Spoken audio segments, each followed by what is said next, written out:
누가복음 22장입니다. 22장 1절부터입니다. 예.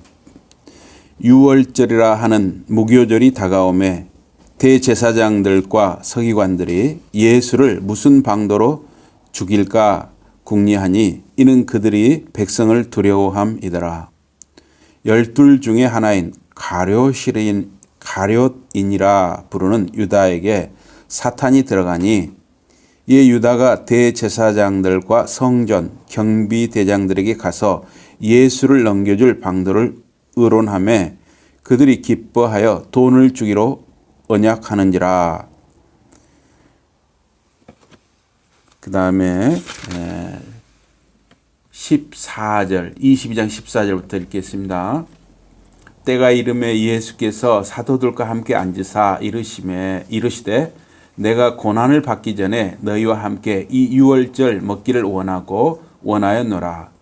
내가 너희에게 이르노니 이 유월절이 하나님의 나라에서 이루기까지 다시 먹지 아니하리라 하시고 이에 잔을 받으사 감사 살해하시고 이르시되 이것을 갖다가 너희끼리 나누라. 내가 너희에게 이르노니 내가 이제부터 하나님의 나라가 임할 때까지 포도나무에서 난 것을 다시 마시지 아니하리라 하시고 우리 19, 20절 같이 읽겠습니다. 시작. 또 떡을 가져 감사 기도하시고 떼어 그들에게 주시며 이르시되 이것은 너희를 위하여 주는 내 몸이라. 너희가 이를 행하여 나를 기념하라 하시고 저녁 먹은 후에 잔도 그와 같이 하여 이르시되 이 잔은 내 피로 세우는 새 언약이니 곧 너희를 위하여 붓는 것이라. 그 다음에 제가 요한복음 13장을 읽도록 하겠습니다. 요한복음 13장. 요한복음 13장입니다. 요한복음 13장.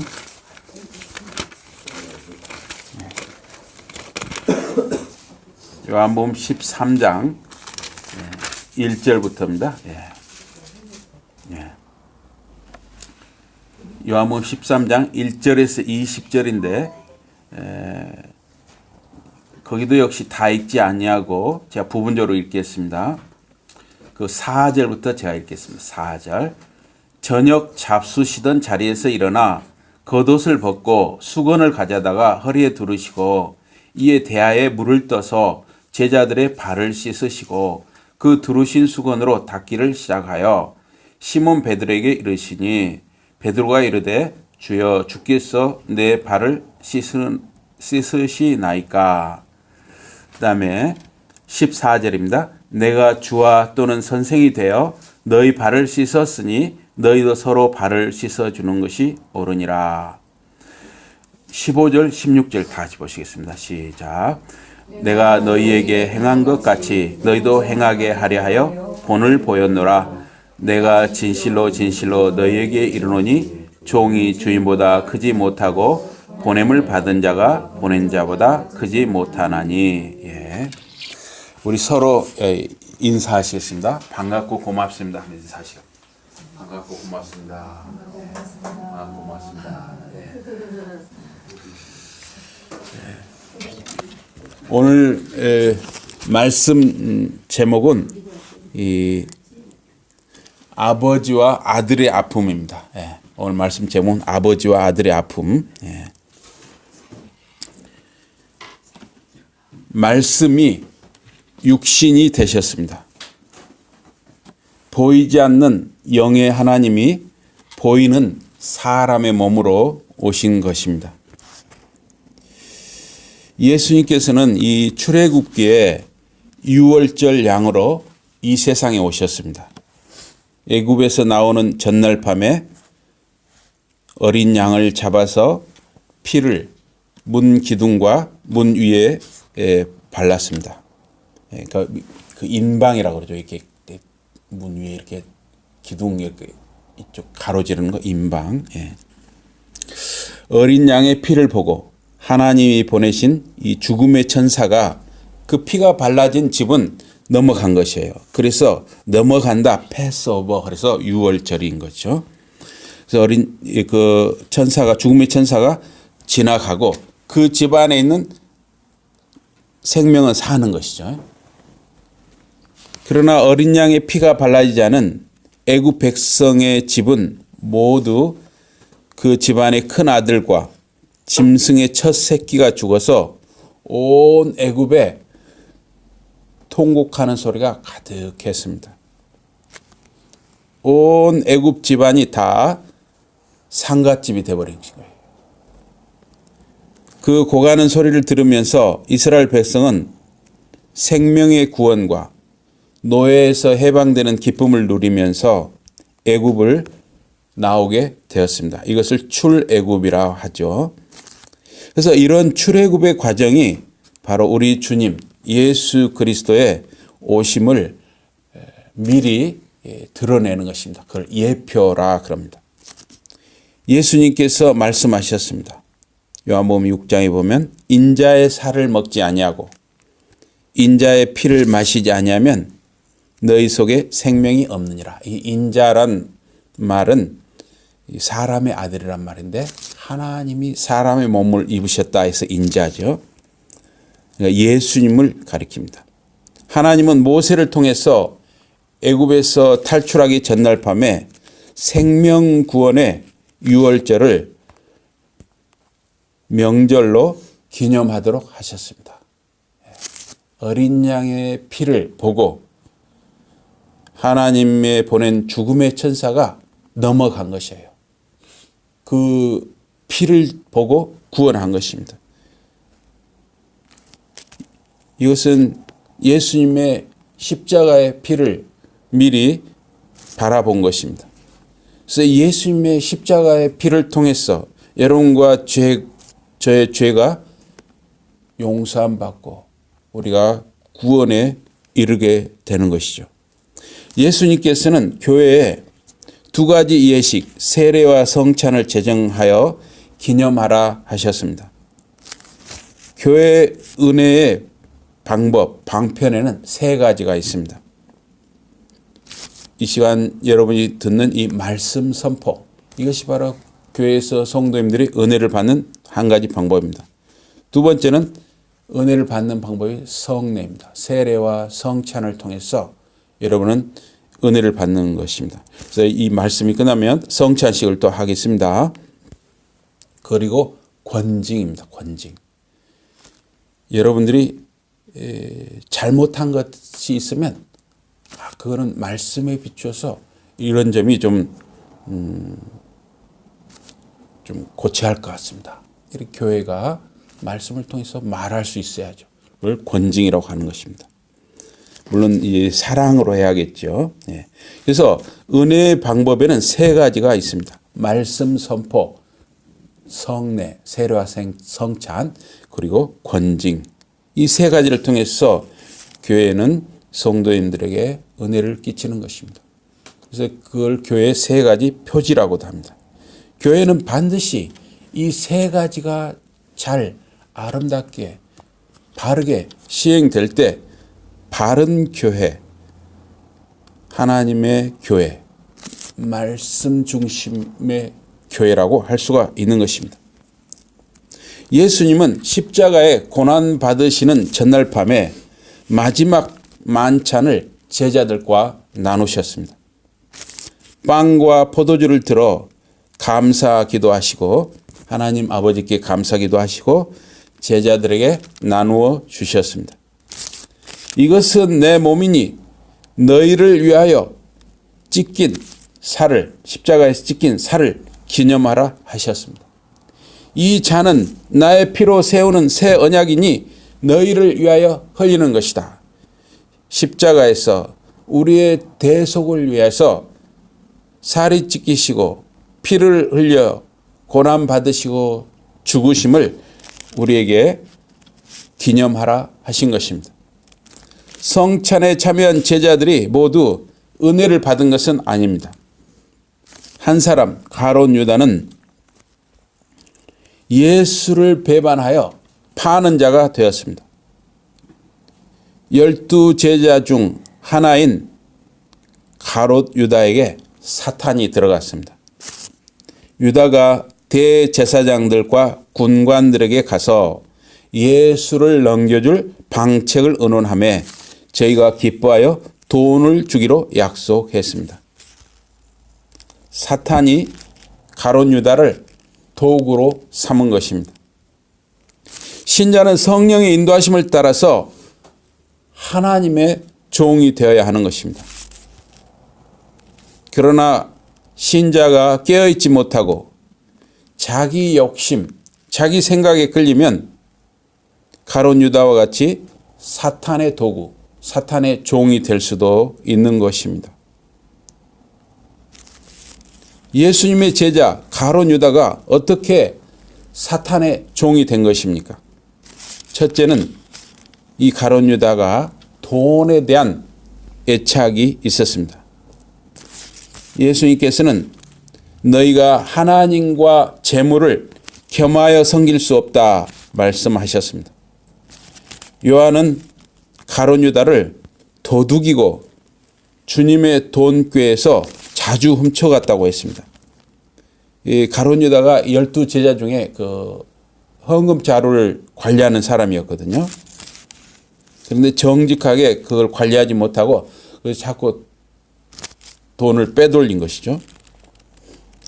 돈이 가룟 유다의 눈과 마음을 은 30에 멀게 했다 하는 것입니다. 두 번째, 가룟 유다는 애굽의 바로 왕처럼 하나님의 섭리 가운데 사탄의 도구가 되었습니다. 넓게 보면 사탄도 하나님의 섭리 아래 있기 때문에 바로 왕이나 가룟 유다도 역시 하나님의 섭리 가운데 있었습니다. 그러나 불행하게도 악역이었죠. 악역. 세 번째, 예수님께서는 초자연적 권능이 있으신 분입니다. 그래서 가룟 유다가 이런 생각을 한 것이에요. 자기가 원수에게 예수님을 이렇게 팔아넘겨도 예수님은 권능이 있으신 분이니까 예수님 자신의 권능으로 적을 물리치고 자유하게 되기를 기대하고 그런 능력을 보고자 했을 수 있다 하는 것입니다. 그러나 예수님께서는 유월절 어린 양처럼 끝까지 하나님 아버지 앞에 순종해서 십자가 대속의 제물이 되셨습니다. 예수님은 세상의 무력이나 하나님의 권능을 사용하는 것을 원하지 않으셨습니다. 하나님의 나라는 무력이나 어떤 능력으로 제압하는 것이 아니라 영적 싸움에서 이기는 것입니다. 죄의 문제가 해결되어야 하는 것입니다. 예수님께서는 죄의 문제를 해결하고자 끝까지 십자가의 대속의 죽음을 감당하신 것입니다.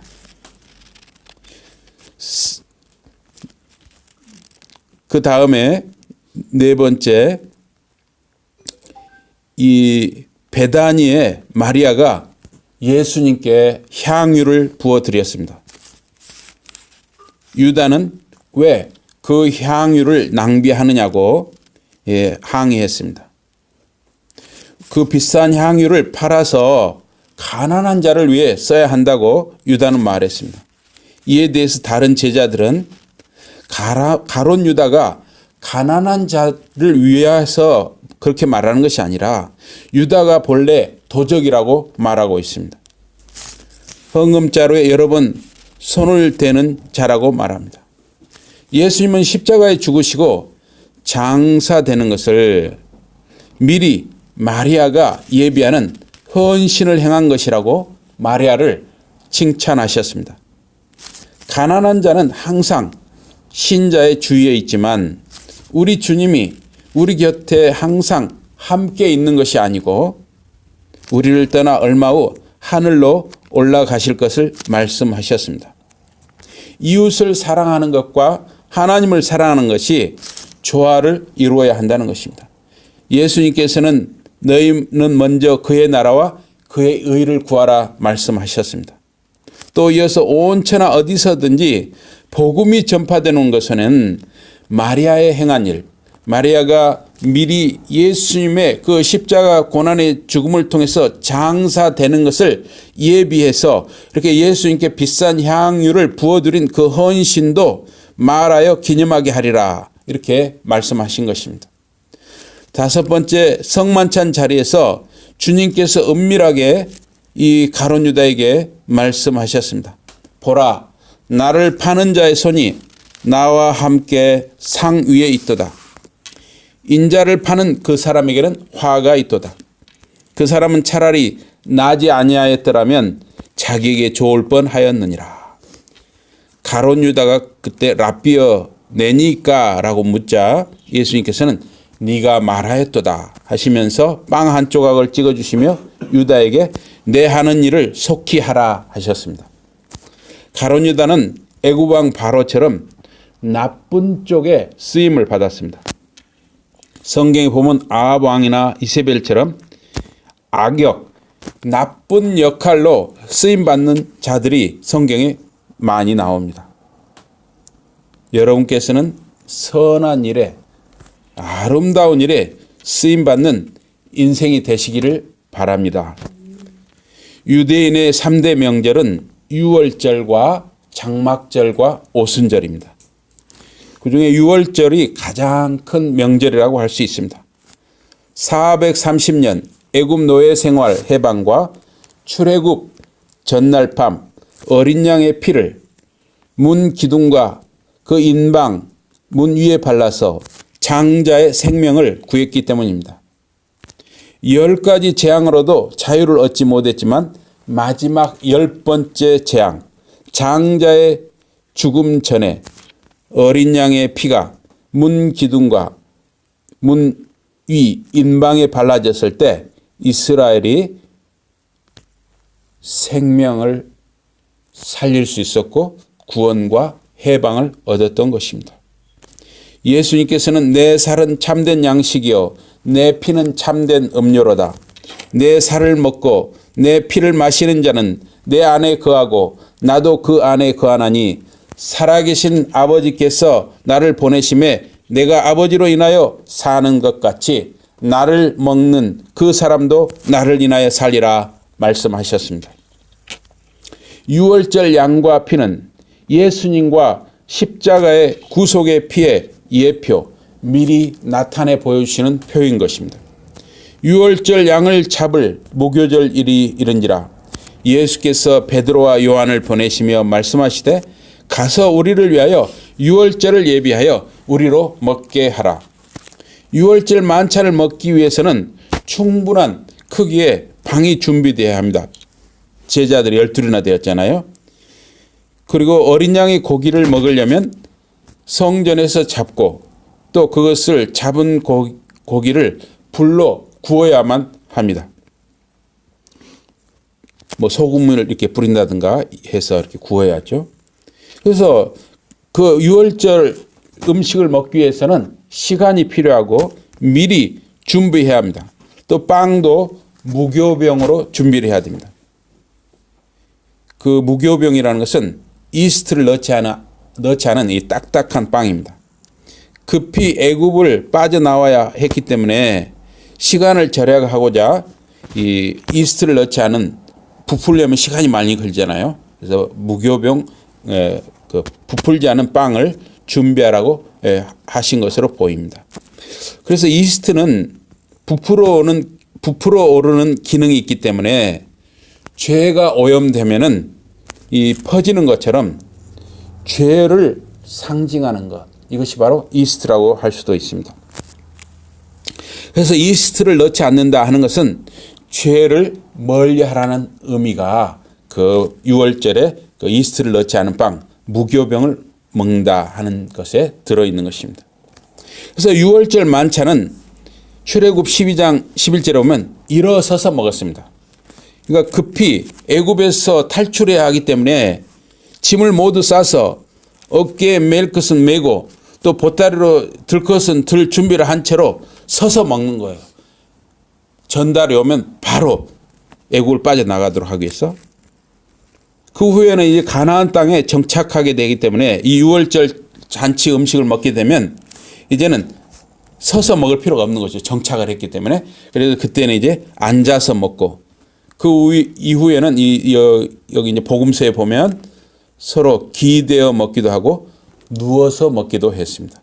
그래서 여러분들이 그 영화 코어바디스라는 영화 있죠. 코어바디스나 배너 같은 영화 보면 또 네로 그런 영화를 보면 네로나 이런 사람들이 누워서 비스듬히 누워가지고 뭔가 이렇게 벽에 같은 걸 기대가지고 음식을 먹잖아요.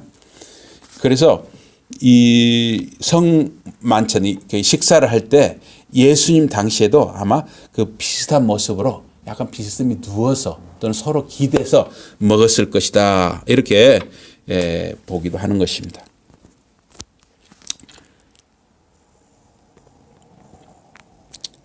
예수님께서는 유월절 만찬을 원하고 또 원하였다. 이렇게 말씀하셨습니다. 예수님은 구약의 율법을 십자가를 통해서 완성하셨습니다. 유월절 만찬을 그리스도교의 성찬 예식으로 바꾸시는 중대한 순간이므로 그렇게 예수님이 원하고 또 원하셨다. 이렇게 말씀하신 것으로 보입니다. 우리 주님의 이 십자가 고난은 가장 최고의 중요한 사역이었습니다. 요한복음 13장 1절에서 17절에 보면 예수님이 겉옷을 벗고 허리에 수건을 두르고 대야에 물을 떠서 냄새나는 제자들의 발을 닦아주셨습니다. 주님의 대야는 십자가에서 쏟으실 피의 대야라 할 수 있습니다. 그래서 요한복음 13장 3절에 보면 3절 이하에 보면 저녁 먹는 중 예수는 아버지께서 모든 것을 자기 손에 맡기신 것과 또 자기가 하나님께로부터 오셨다가 하나님께로 돌아가실 것을 아시고 저녁 잡수시던 자리에서 일어나 겉옷을 벗고 수건을 가져다가 허리에 두르시고 이에 대야에 물을 담아 제자들의 발을 씻기시고 그 두르신 수건으로 씻기기를 시작하여 이렇게 기록하고 있습니다. 예수님이 제자들의 발을 씻기신 것이 만찬 후인지 그날 저녁에 만찬 후인지 또 만찬 전인지 또 만찬 도중인지 좀 애매합니다. 그런데 여기 그 3절에 보면 요한복음 13장 3절에 보면 저녁 먹는 중이라 그랬어요. 또 4절에 보면 저녁 잡수시던 자리에서 일어나라는 말씀이 있습니다. 그래서 만찬 도중이나 혹은 만찬이 끝난 후일 수 있는 것이죠. 그래서 만찬이 진행 중에 제자들의 발을 씻기신 것으로 저는 생각을 합니다. 그래서 성찬을 먼저 제자들과 진행하시고 이어서 제자들의 발을 씻기시고 계속 식탁에 앉아서 만찬이 진행되었을 가능성이 있습니다. 그래서 요한복음 13장 26절에 보면 유다에게 빵 한 조각을 소스에 찍어서 유다에게 주셨다고 합니다. 예수님은 제자들에게 발을 씻겨주신 이유를 말씀하셨습니다. 정황상 자기를 팔아 넘길 것을 알고 계시면서도 가룟 유다까지도 예수님이 발을 씻겨주신 것으로 보입니다. 예수님이 제자들 발을 씻겨주신 후에도 누가 배반할 자인지 제자들이 서로 몰랐거든요. 예수님이 아마 12제자를 가룟 유다를 포함해서 12제자를 다 발을 씻겨주신 거예요. 예수님은 분명히 12제자 모두의 발을 씻겨주신 것입니다. 그러면서 예수님은 제자들에게 내가 주와 선생으로서 너희 발을 씻어 주었으니 너희도 서로 발을 씻겨 주어야 한다. 내가 한 것처럼 너희도 하게 하려고 내가 너희에게 본을 보였다. 이렇게 말씀하셨습니다. 이 앞전에 제자들에게 누가 크냐라는 논쟁이 있었습니다. 그래서 예수님께서는 성김의 본을 보이는 자가 진정으로 큰 자라는 것을 제자들에게 알려주시고자 이렇게 성만찬 도중에 발을 씻기시는 일을 하셨다고 볼 수 있습니다. 그래서 요한복음 13장 34절 이하에 보면 계명을 내가 너희에게 준다. 너희가 서로 사랑하여라. 내가 너희를 사랑한 것처럼 너희도 서로 사랑하여라. 너희가 서로 사랑하면 이것으로써 너희가 나의 제자인 줄을 모든 사람이 알 것이다. 예수님께서 제자들의 발을 씻기신 것은 새 계명을 주시고자 함이었습니다. 서로 사랑하는 것이 무엇인지 본을 보여주려 알려주신 것입니다. 사실 우리가 상대방에게 우리가 일상생활 하면서요, 상대방에게 먼저 인사하는 것도 실천하기가 참 어려운 것이에요. 나이 든 분들은 어떻습니까? 저부터 이제 나이 든 쪽에 속하니까 내가 나이 들었으니까 당연히 상대방이 나한테 인사해야지. 이런 생각이 할 때가 많죠. 사실은 그런 마음을 갖지 말고 만나는 사람에게 내 상대방이 나보다 나이가 많든 적든 먼저 안녕하세요. 인사하는 이 일상의 실천, 사실은 제 경험으로는 그것조차도 쉽지 않습니다. 그런데 상대방 누군가의 발을 씻겨준다는 것은 더 어렵죠. 예수님께서는 만찬에서 빵을 들어 감사기도 하시고 십자가에서 찢기시는 예수님의 몸이라 하셨습니다. 포도주 잔을 들어 또는 포도즙을 쓰기도 하죠. 그러나 그 당시 정황사는 포도주 잔이었다고 봐야 됩니다. 그래서 포도주 잔을 들어 감사하시고 이것은 십자가에서 너희를 위하여 흘리는 나의 피라 하셨습니다. 우리를 위하여 십자가에서 대속의 고난과 죽음으로 찢기시는 살을 빵으로 기념하고 흘리시는 피를 포도주나 포도즙으로 기념하라 하신 것입니다. 예수님은 우리를 죄에서 구속하시기 위해서 몸을 십자가에 내어주신 것입니다. 독생자 아들을 십자가에 내어주신 것은 아버지 하나님의 고난과 죽음이 동시에 이루어진 것이라 할 수 있습니다. 여러분의 자녀가 아프면은 또는 여러분의 손자가 아프면은 여러분이 대신 아프면 좋겠다 이런 생각을 여러분이 경험하셨을 것입니다. 저도 제 자녀나 제 이 손자가 아프면은 야, 내가 대신 아프면 좋겠다 이런 생각을 하게 됩니다. 자기 자식을 무의미하게 이기적으로 고난과 죽음에 그것도 십자가에 내어주시는 무감각한 아버지 하나님을 상상할 수 없는 것입니다.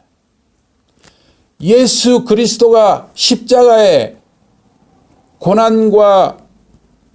고난을 당하시고 살이 찢기시고 피를 흘리시고 죽어가시는 것은 사실상 아버지의 죽음, 아버지의 고난과 같은 것입니다. 그래서 오늘 말씀 제목을 아버지와 아들의 아픔이다. 사실은 이렇게 잡았습니다. 이 성찬식은 그 아버지와 아들의 아픔을 우리가 체험하는 시간이다 할 수 있는 것입니다. 아들이 십자가에 죽으실 때 아버지는 그 이상 더 아프셨던 것입니다.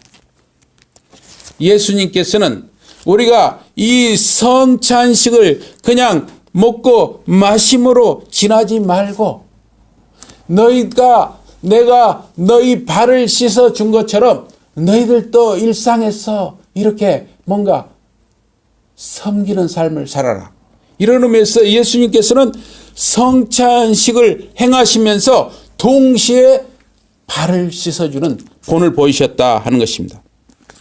아버지의 마음, 그 아버지의 아픔과 그 아들의 그 아픈 마음을 생각하며 구원의 은혜를 여러분의 삶 속에 드러내며 섬기는 삶이 되어지시기를 주님 이름으로 축복합니다.